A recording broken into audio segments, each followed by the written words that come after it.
Welcome back, everybody. Thanks again to VPR Radio. What happens when a guy from the city accidentally contacts a guy from the country? It's not what you think. They strike up a conversation and same difference is created. JD and Kory talk the whole gamut of life as they each see it through the prism of race. One is a 6'4" black man, and one is a 5'4" white man. Tune in and find out which is which. Agree or disagree, they will make you think, strike emotional chords, and more. Stick around. You might just learn something. Welcome to Same Difference with your hosts, JD and Kory. We're sharing our stories and how our stories impacted our approach to life. We take our perspectives into having dialogue about real life topics.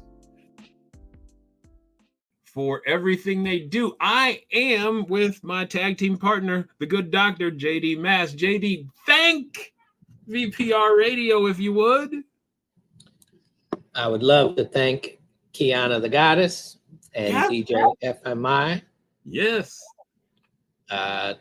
Without you all, we would not be creating this and feeling great about it. And, you know, we appreciate everything that they do, both in the community and for us as well.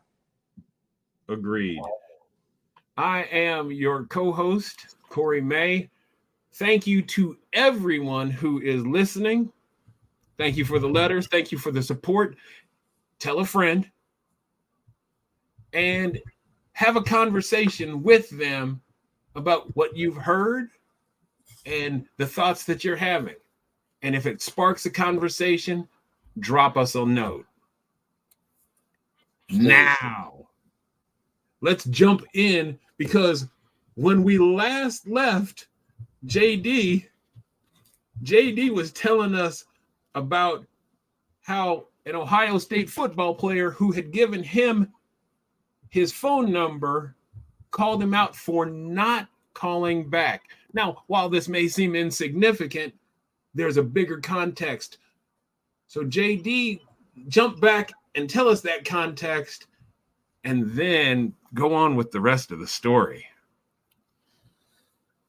So as I was saying, when he was saying this, I just wanted him to know I wasn't trying to be a groupie. I didn't see him as like a meal ticket or something that I could go tell my friends about and all of that.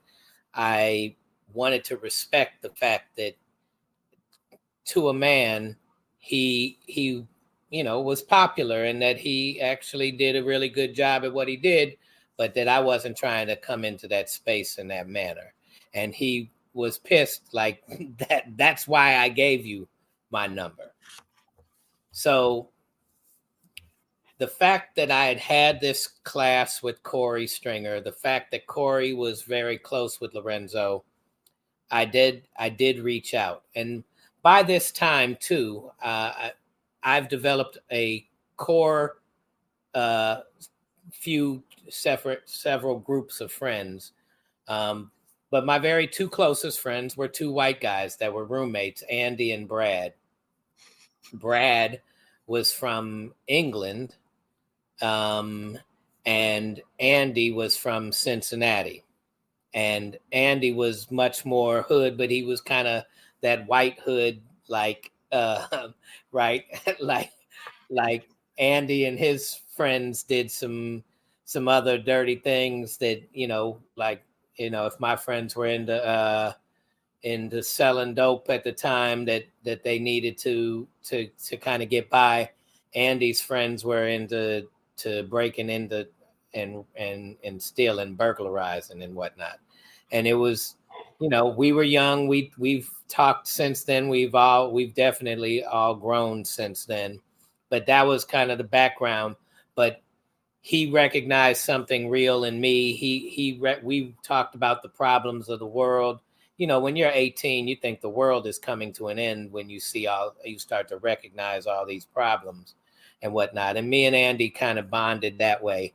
and we used to watch the gangster movies. And Brad came from like a higher level business background, and so he would watch the gangster movies, and we'd listen to Damn It Feels Good to Be a Gangster, and by the Ghetto Boys and all of this. And so we were feeling good about ourselves.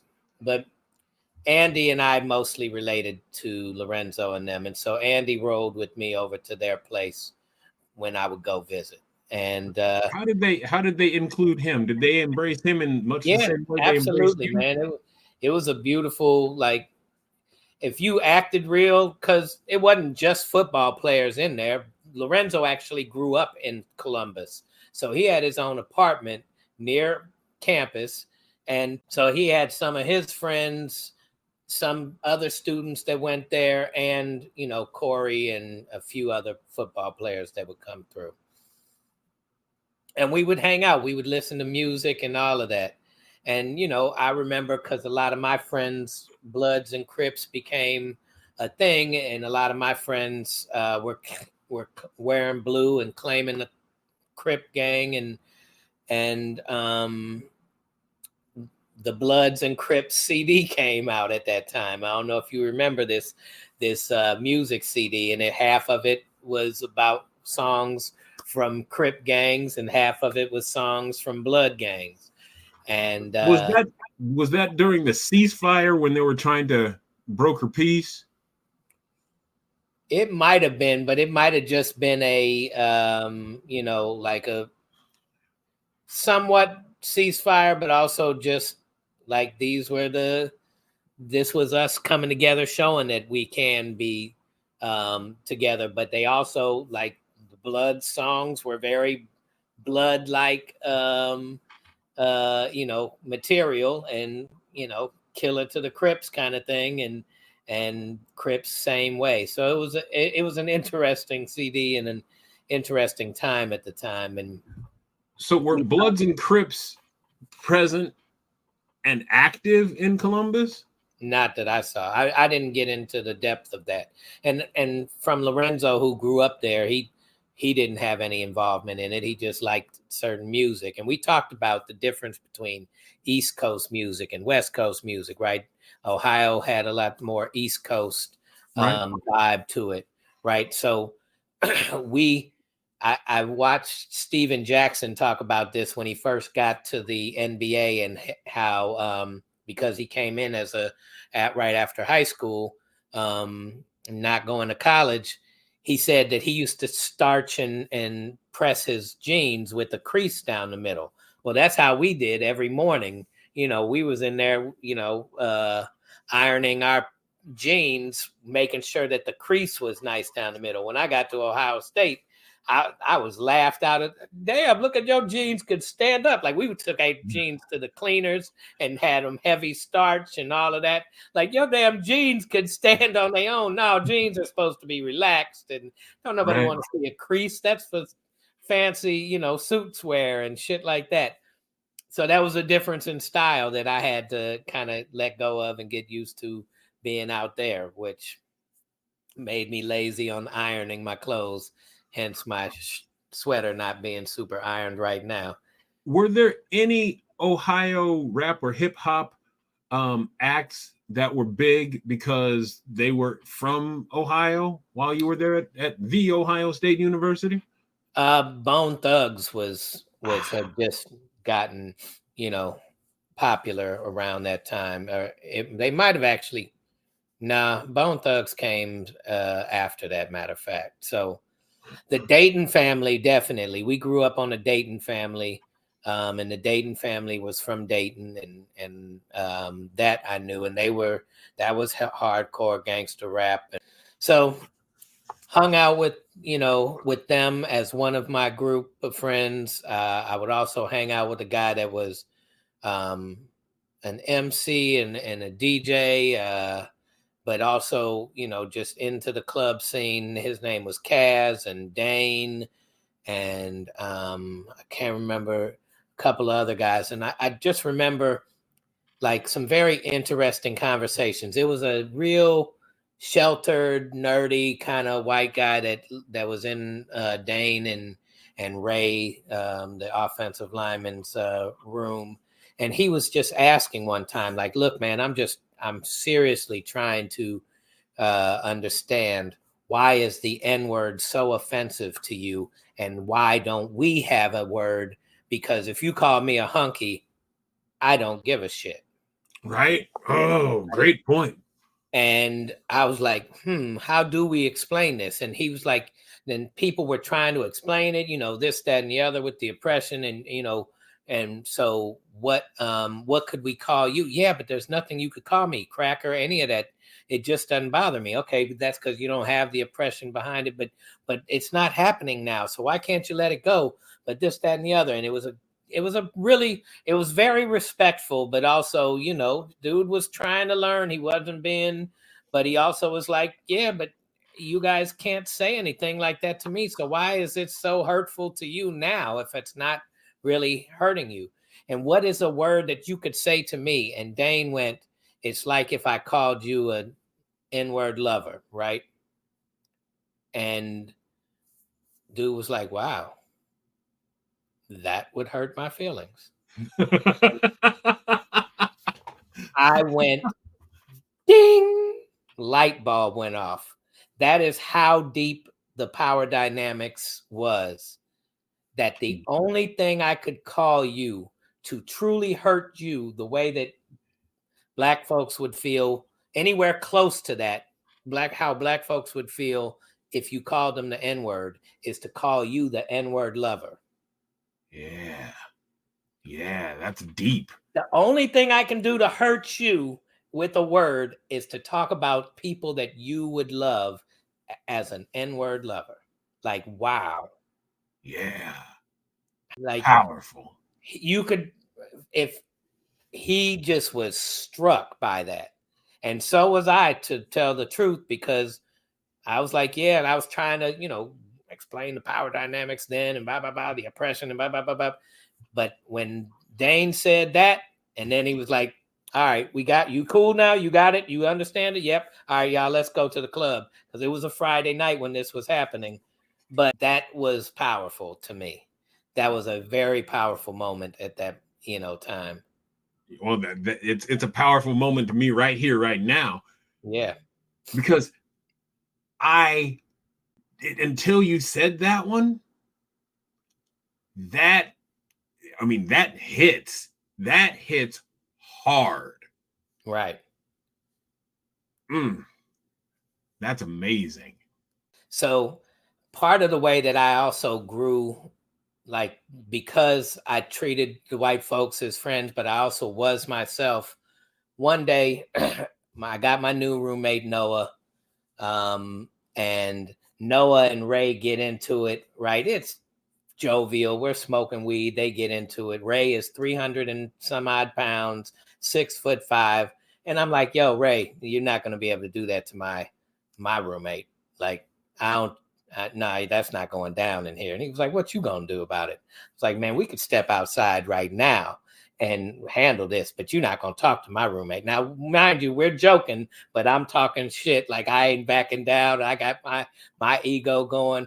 And Ray is like, what? And stands up looking down like, you want some of this? I'm like, man, let's go. We get out there and we're boxing. Bam, bam, bam. Right? So I'm hitting him da-da-da-da-da bunch of times, and he's just, wow. And I go back about 3 steps, and I'm like, all right, bam, bam, bam, bam, bam. And he's bam, and I'm going back right. I can't even reach his face almost, let alone he isn't going to hit me in the face. So we're doing this. And Morrill Tower, the elevator is in the middle, so you can walk around the entire thing. So he basically knocks me 3 steps back until we get back to his room. Mind you, the next day my chest is bruised the hell up. But of course, I'm not backing down. You didn't talk to my people like that. I'm gonna do this, that, and the other. And after that, everybody was all the floor was afraid of me. The white folks, for the main part, they was like, JD, like, we knew you kind of had an edge to you, but you're crazy. we're rolling with you, but don't fight us, please.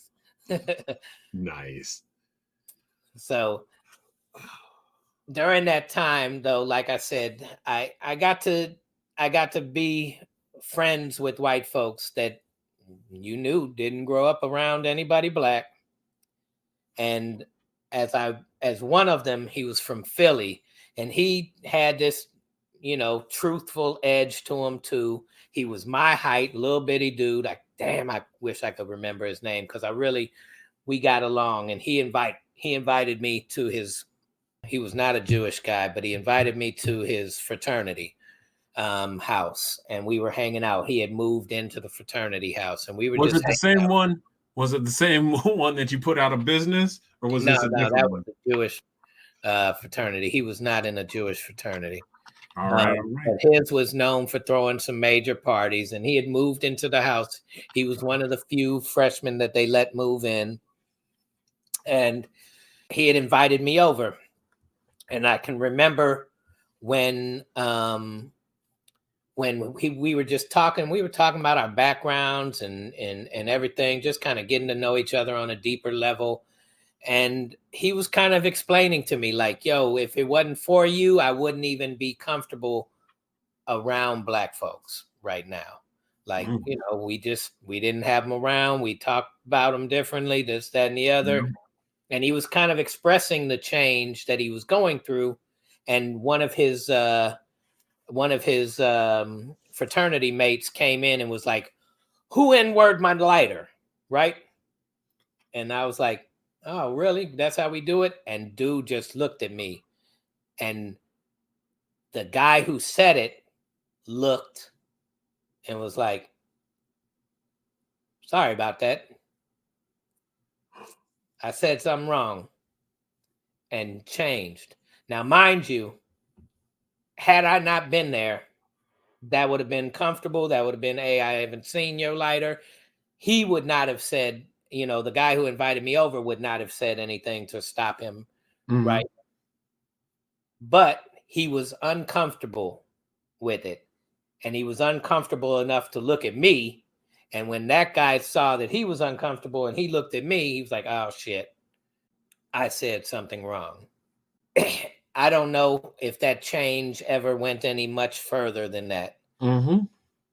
But I could see that for me at the time, I could see that I could look past somebody just being racist as whether or not they were a good person or a bad person, but more as the environment they grew up in. And as you get introduced to more and more things, just like I've been being introduced to white folks really at a new level for friendships and whatever,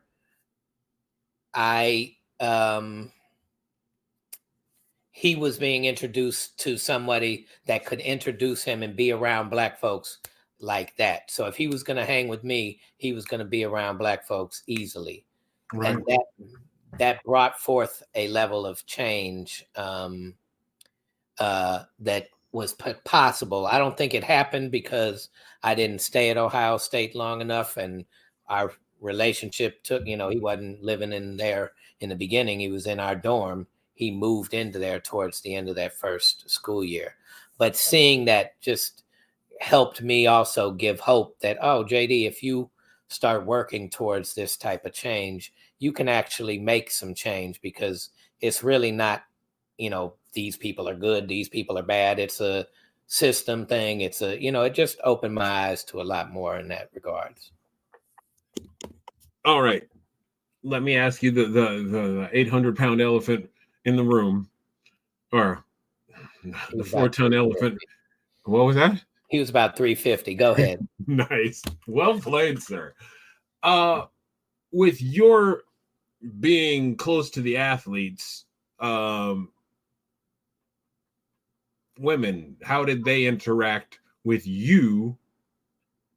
And how did they interact with your suite mates? And I'm not asking for explicit details, not by any stretch of the imagination. So I was too shy, sort of didn't know what to do.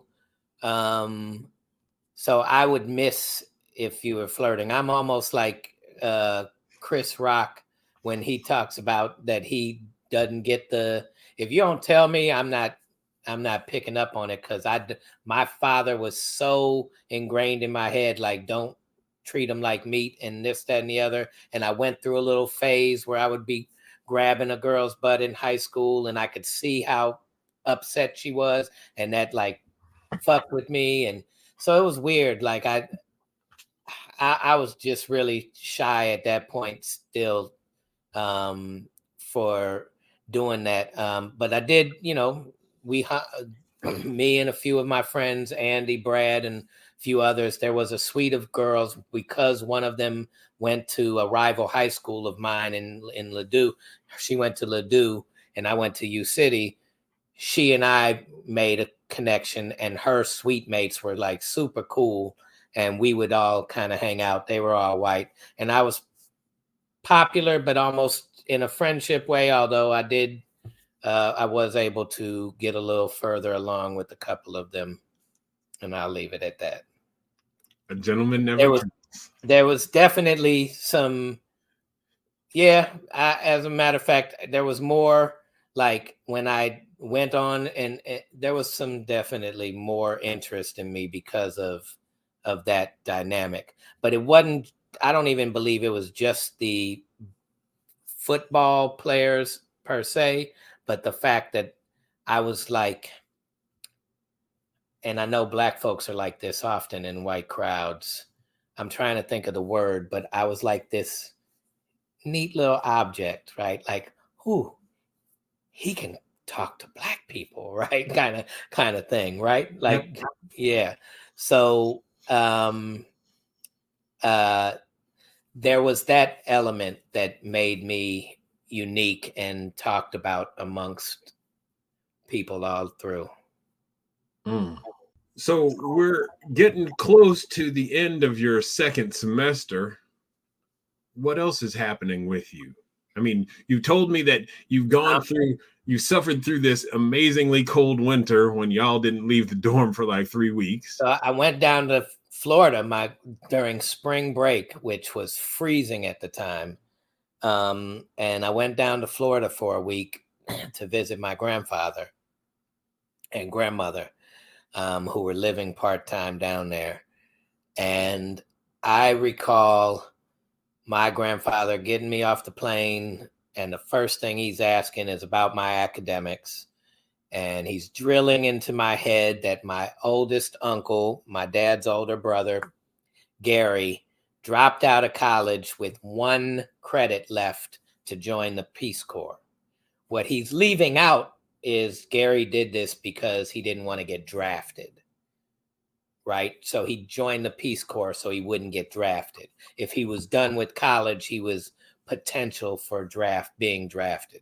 My grandfather left that out, but he repeated it over and over daily while I was on this trip. But I did go down to Florida. It was a lot warmer down there. Thank goodness. They were all complaining that they had to put jackets on. And they lived in Naples, Florida. And my grandfather picked me up and he asked me, this is the same one I've spoken to you about before. He asked me, so what kind of classes are you taking? And I'm taking the African studies. Why in the hell would you take African studies? They don't have any Jewish studies courses? Why do you want to know that? And I was like, well, most of our classes in history has been about European studies. Why can't I learn about African studies? This is just ridiculous. What are you going to do with some information about that? Right? And he is going in on me. And by this time, I'm not afraid of him. I don't care. This, that, and the other. And so we have these kind of battered conversations. Are you meeting anybody other than black folks up there in that school where you're at? I am, actually. I have other types of friends. I do have white friends. I do have Jewish friends. Matter of fact, my roommates are Jewish. Did you know that the Jewish fraternity makes them sell weed for hazing and shit like that? Did you know that that's what they have to go through? Oh, that's just ridiculous. These young people, blah blah blah blah blah. No. Let's stick with the fact that they're Jewish and they're doing that. You don't want to. No, you don't want to do that. Okay, I got it. Now let's talk about my black friends. Did you know that football players are black? Did you know that they and I are developing a friendship? Oh yeah, yeah. You like? Oh yeah. Okay, you like that? Okay. Now we're getting somewhere. Okay. Oh yeah, they got a good football team, right? Don't they? Yeah. You watch them. Who you think's going to get drafted first? That Big Daddy Wilkinson. Okay. Yeah, got that.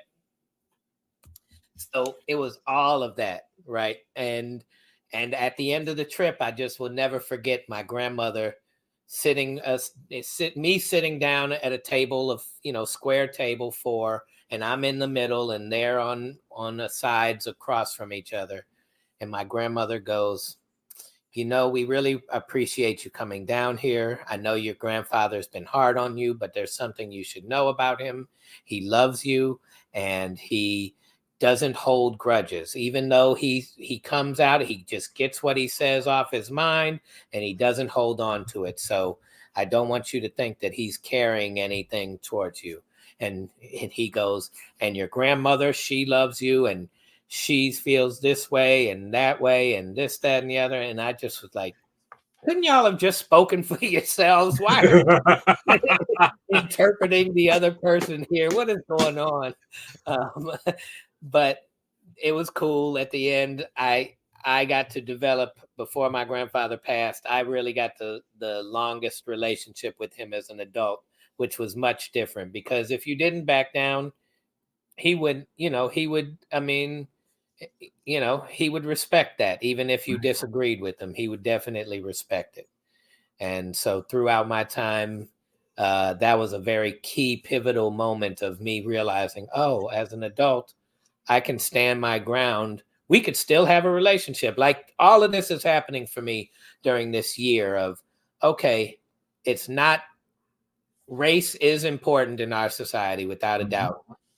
There, you can have qualities that are good, bad, and still be taught to have been a racist and still have these racist kind of point of views, because you don't have experience with Black folks, or the experience you do have is confined to something where you don't understand the systemic whole of it all, or whatnot. And you've been treated a certain way because you ran into an angry Black person that just didn't like you, or you didn't, you came in with your whiteness not knowing you came in with your whiteness about it, or whatever it was. But I could still have a relationship with you. And it's been helpful for me looking at it today's age, because I have friends that are staunch Trump supporters that believe Trump did, win the election. And we share in some levels of humanity, right? And I have friends that are very far left, and it's amazing to me how much shit they talk about each other, but how they can't see that if you needed $100 because you were down and out, you could probably go to either one of them and get it. If you needed a place to stay because you were down and out, you could probably go to either one of them and get it. Nothing to do with whether they were right or left, just because they were human and they were willing to do that. And I think that's one of the things that, I'm hopeful we can start to also get into and break down as we go along with this. So I think so. I think we're moving in that direction. Yeah. So where do you make the decision that you're going to transfer? Oh, it was made for me. Mom saw them grades. I passed 60% of my classes. I, even in those, there was a few D's, and she was like, no, you're not going back there. Were you paying out-of-state tuition? Yes. And so she was like, that's over. You're staying here. And I stayed in touch with Andy for a while, and I got in touch with Lorenzo, that we will talk about at a much later date. Oh, can't wait to hear about that. But like I said, Kory, if I'm because of the fact that we had some classes together and whatnot, I saw him more, and I saw him every time I went to Lorenzo's. Kory and I were probably the closest at that time, and then Lorenzo and I became much closer when we ran back into each other years later. Phenomenal. But yeah, that was a very interesting first year. And when we come back in the next episode, that summer afterwards has a major point of my life that could have been pivotal in going a very different direction. So, Mr. Kory. Yes, sir. You're making the decision, or you guys made it as a whole, as a family, mom or sister, anybody else involved in you not going to Morehouse? And what was that decision like? Were you considering other places, or was it, let me just go to this place? Let me go back home was pretty much my idea. I just wanted to go back home because, first of all, for everything that it wasn't, Iowa City was still safe to me, right? And with it being safe, I knew the lay of the land. There were a whole bunch of my high school friends who are going to be sophomores. I could make more friends. It was going to be pretty easy to fit back into my life. And at the additional aspect was that my mom was working at the university as well. So going back home, I can get an apartment. I can get a friends that were attending there. Was that a common thing that a lot of people raised there would just go on it? Oh yeah, to Iowa. Yeah, it was very easy for people to just graduate and go here because that's the expectation, right? The expectation. You always had the baseline expectation of you're going to college. Now, you can go to Kirkwood Community College, which is right here in town or up in Cedar Rapids. Right. You can go to the University of Iowa or Northern Iowa, or you can go to Iowa State. Or there were folks who decided like, hey, we're going all over the place. So the Iowa City diaspora, if you will, was there. We're going everywhere. At the beginning, at the end of my freshman year, and I've recognized that I'm going to transfer, pretty much the place that I was most comfortable with was just come on back home. It was home. I knew professors because their kids were in my classes. I knew professors because, just because you grow up and you get to know people in the community. I just appreciated all of that. And plus, when you know your hometown, it's safe. It's normal. It's home. For better or for worse. But what this also meant was I have to become a working student. And a working student means that, well, I was also very debt averse. I didn't want to take out student loans, so I worked. It means I'm not staying in the dorms because I don't want to run up debt. So I have an apartment. I have jobs, multiple jobs. Every place I'm working, and I was working more than I was studying. Now, sometimes there would be studying that would get done. Were I to do it all over again, I am not sure I would have gone out with the debt, but I would have been more disciplined with regard to studying more and not partying as much as I did. Now, that's within acceptable limits. If with the wisdom that I have now, I would have recognized that just because I work full time doesn't mean between multiple jobs doesn't mean that the entire weekend means that I'm recuperating and stuff like that. No, it just means you're working, and here's the discipline of what your classes are.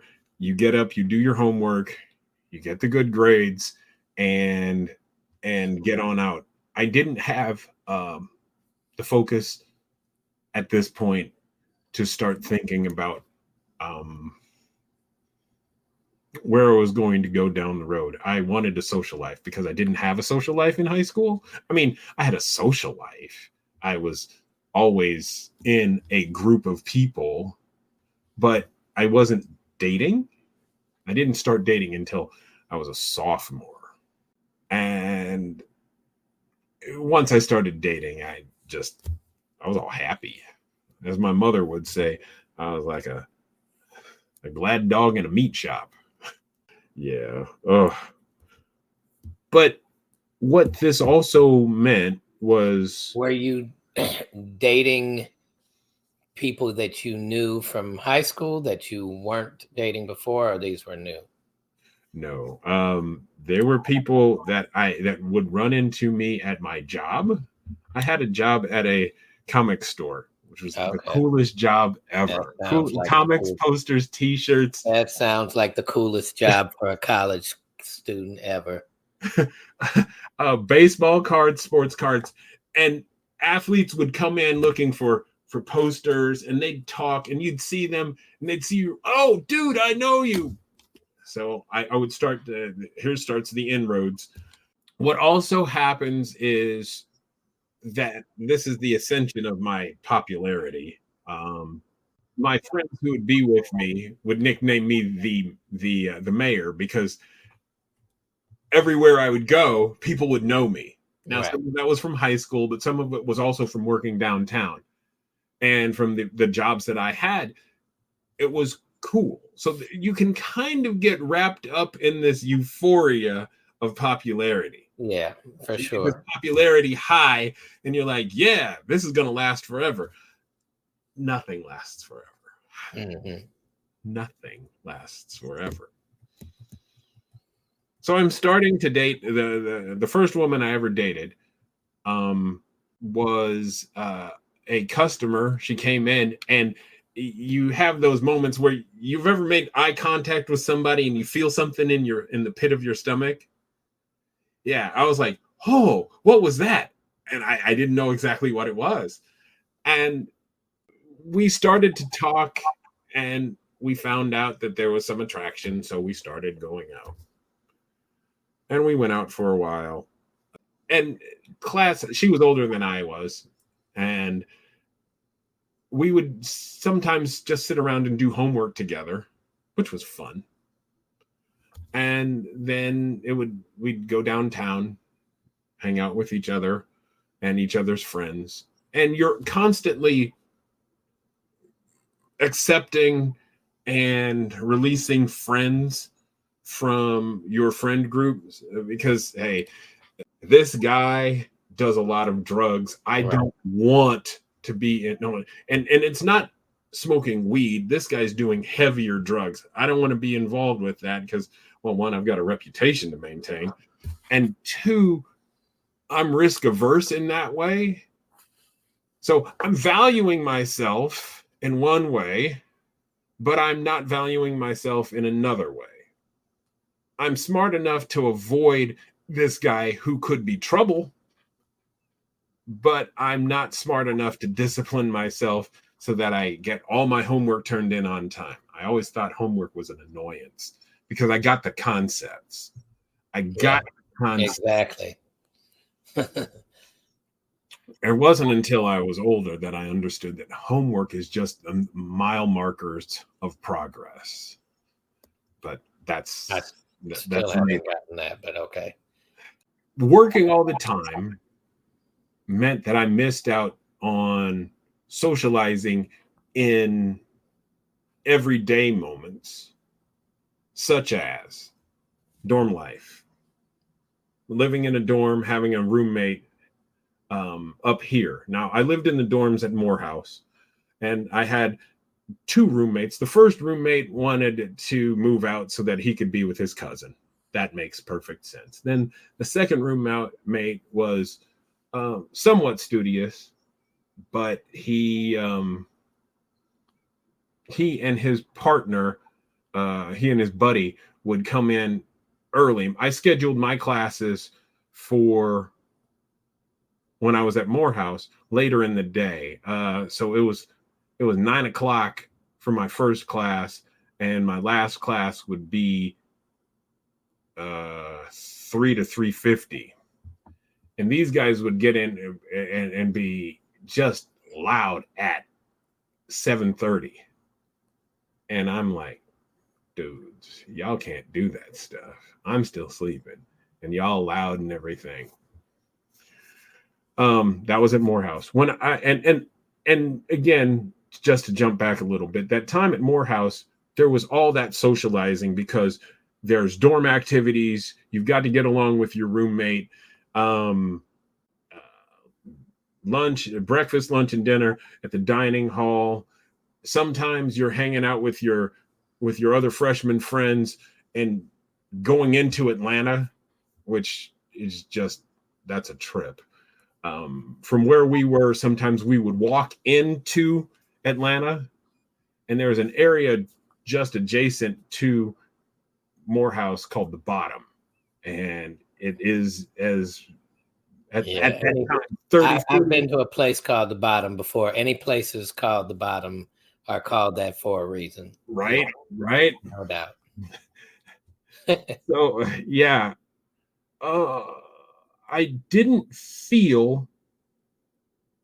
There were only a couple of times that I didn't feel safe there before the mugging, but at the same time, there were other things that I should have been trying to do to embrace a social life there so that I had something to compare to. Growing up in Iowa City, I didn't have that social life in high school. And in some respects, I'm searching for this at Morehouse. So when I come back, I'm here. I'm not living in the dorms. I'm popular downtown.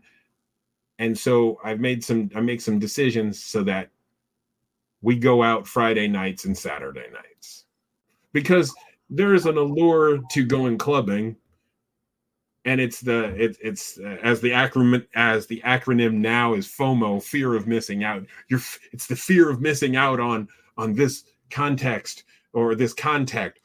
What if the woman of my dreams comes through that door?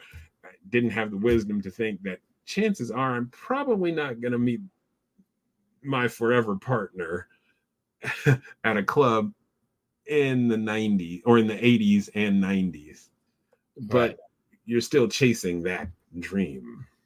That's the beginning of some bad decisions, because I wanted to be out and I wanted to be popular. And I wasn't comfortable with myself. And there's still, again, my dad's been gone for 7-8 years now, and I haven't dealt with it. I haven't dealt with the death of someone who was a pretty big tent pole in my life. And that messed me up. In every community, so I'm going to go a little bit into some sociology a little bit. Every community, we all need dads. And it's not just, this isn't, let's not fall back on the trope of absent Black dads. My dad would have been around, but he died. Right. Regardless of whether, regardless that he died, there was a void there, a void of teaching masculinity. And since there wasn't somebody directly there to fill that void, nature abhors a vacuum. So I started to jump in on the worst aspects of what it means to be a male. And well, there were some, I shouldn't say all the worst, but there was, forgive me for struggling with this. This is kind of self-revelatory, and I'm hoping that this doesn't kill any sort of congressional hearings that I might have in the future. It that mentorship, especially from a black male, would have been very timely, and it would have been very welcomed. Right. Look, with one of the things that are very undervalued and under talked about and underappreciated is support. Right. Support means so much.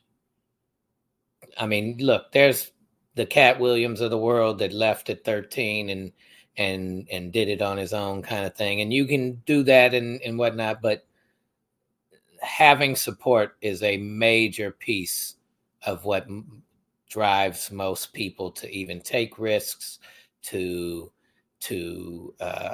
see an opportunity and feel good about it. To knowing you have support is very different than not. Right. Very true. And again, this is not going toward women bashing at all. This is not. Mm-hmm. There is an energy. I know I'm using buzzwords, but and there is an energy and an imprint. There is shadowing, mirroring that comes from having that active male role model present in your life. Now, there are plenty of success stories without it, but there are also plenty of success stories with it. And again, let's not jump into I know you're not doing this, so this is not directed at you, but this is more directed toward our audience. Let's not jump into the trope of the absent black dad, because we're seeing these sorts of things in the white community as well. Absent fathers, and hopefully it's being looked at with seriousness as well. I've always said this, and I'll say this again before. If you want to see what's coming down the pike for the dominant culture, you always look at the people who are at the lowest economic rung, and whatever's happening there will eventually trickle up to the dominant culture over time, because the circumstances that are present at that level are present at a higher level, and it's just going to take more time. Right. We can talk about that at greater length in another episode. So I'm finding myself in college, academically prepared, culturally and identity confused, and trying to figure out who I am as a man. And I'm making a mess of it. I'm making a mess of it because... Give us a story. Well, media tells us that we are one thing. The media tells us, hey, you can be like Mike. And I'm a sophomore in college, and I haven't played college sports. I haven't played high school sports. How in Sam Hill am I going to be like Mike when I don't have the background of Mike? How can I be the whole message? All you got to do is drink Gatorade. Yeah, right. I mean, and admittedly that's probably before the Gatorade commercials, but Michael Jordan is on this is on the scene. He's getting it done with the Chicago Bulls. Right. And I can't be an athlete. Neil deGrasse Tyson hasn't he hasn't shown up on the scene just yet. And again, without the internet, it's hard to spot role models that I can model myself for. Nature abhors a vacuum, and I'm just kind of spinning. Yeah, I can imagine. So story-wise, I don't know that there's necessarily one story, because, well, there are some stories, but I'm not ready to tell those just yet. No, because they're not. You're breaking the covenant. Go ahead. They're not, and I'm not really saying that I'm going to tell stories that are always just going to be leaving me shining. But these are some bad stories about, or some uncomfortable stories about behaviors. I'm not ready to deal with those just yet. Well, I'm dealing with them, but I'm not ready to bring those to light. On spend money, buying clothes, Go trying ahead. to look good. Uh-huh. And I'm getting the affirmation that I'm attractive to the opposite sex at this time. That's a pretty intoxicating cocktail. And so I So are you buying different clothes based on how Morehouse kind of? No, I just went back to I want to look good. I'm not ready. I can't carry off an Adidas tracksuit and a Kangol hat and a big gold medallion. I can't carry that off. That's not authentic to me. Right. Button down shirt, pressed khakis, pair of saddle shoes. Yeah. The whole before Carlton before Carlton on the Fresh Prince. All that's happening. Now, there are some people that find me corny, and that would be some of our sisters. Some of the sisters found me corny. Mm-hmm. And I wasn't to their liking because I wasn't street. Right. Now, this is a recurring theme. I'm corny because I'm a prep. I'm corny because of this. But this is this way of dressing. But that's who I am, right? And so and there's a street element in Iowa City. No, there really wasn't. Yeah. So what were they talking about? Well, okay, so we would have some women who would come from Chicago or Detroit or St. Louis. Right. Okay, that makes sense. And they were looking for more urban scene. Iowa City isn't that way. Right. And I can't be something I'm not. So at the heart of a lot of college students are, though, but go ahead. Well, at the heart of all of this is this really giant search for authenticity, right? Yeah. Who am I? And how do I present myself to a world that is unsure? Again, this is 40 years ago. This is the 80s. Ay. Gosh, that's 40. Well, not exactly, not completely 40, but close enough. Right. And this search for authenticity. If you look at my closet now, still button downs, jackets, shirts and ties, slacks. There's a lot of that.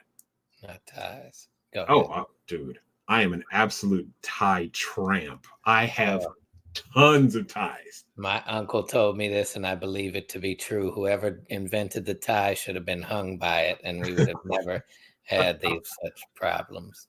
Go ahead. Oh, wow. And I can't argue with you too much. I just can't. This is we're searching for me at this time. Who am I? What do I want to be? And my roommate at the time is a guy named Kenton, and I love Kenton to death. And we're living in a house north of downtown. One of the few times in my life I've lived on the east side of Iowa City, but we were right in the middle of everything. I could bike downtown. I could walk downtown. I could walk to classes and or catch the bus and get into classes. It was no big thing. I think one of the moments of truth for me was recognizing, especially I had some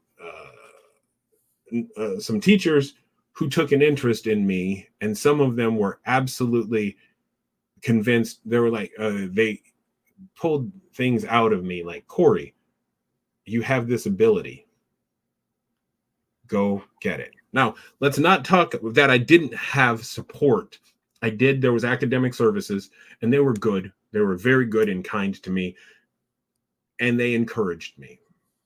What I really wanted more than anything was just a father figure kind of grabbing me, not being mean, but that kind of encouragement to say, you can do this, and you can do this with grace I've come this way before you, and it can be done. Your identity is important, and in some respects, one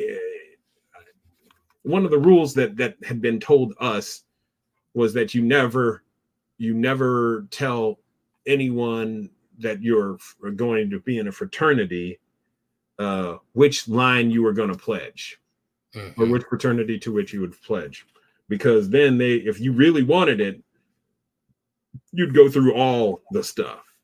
And so I'm lining up to pursue perhaps a role in a fraternity, and my sister says, hey, he wants to be in this fraternity. And I'm like, why would you do that? Why would you do that? Why would you say that? Because now they have a license to whoop my ass, right? To see how much I really want it. I don't want that pressure. Now, again, I think that's a good place to stop. I agree. I thought so. So next time we will find out what happened on this fraternity trail. And we will talk about a very pivotal point in my life that helped me shape my idea that I need to get my shit together. I'm looking forward to that. Yes. JD, this has been wonderful. It has been wonderful. And I want to thank you, and I want to thank our audience for being present and participating in this episode. I hope you all come back to another one. JD, take us out.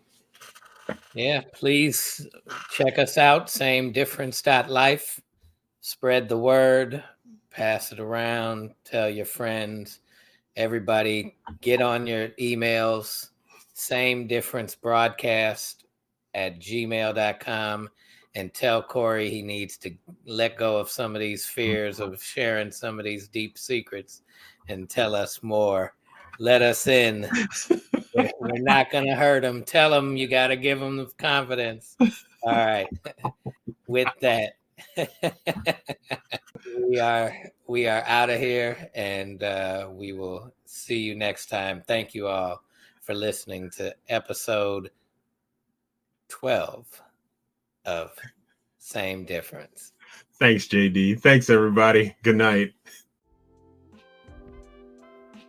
Thank you for tuning in to another inspiring episode of Same Difference. We hope this journey through unique connections and diverse perspectives has left you with fresh insights and a broader understanding of the world we share. We're humbled by your support and enthusiasm for the incredible stories and discussions we've shared. And remember, our mission is to foster critical thinking, embrace new perspectives, and spark conversations that bring us closer to an equitable world. So, if you've enjoyed our podcast, please don't forget to subscribe, rate, and review us. Your feedback means the world to us, and it helps us reach even more listeners. And if you have a story to share or a topic you'd like us to explore, don't hesitate to get in touch. We're always looking for new voices and fresh perspectives to feature on Same Difference. Until next time, remember that our shared humanity is our most powerful asset, and by working together, we can bring about positive change.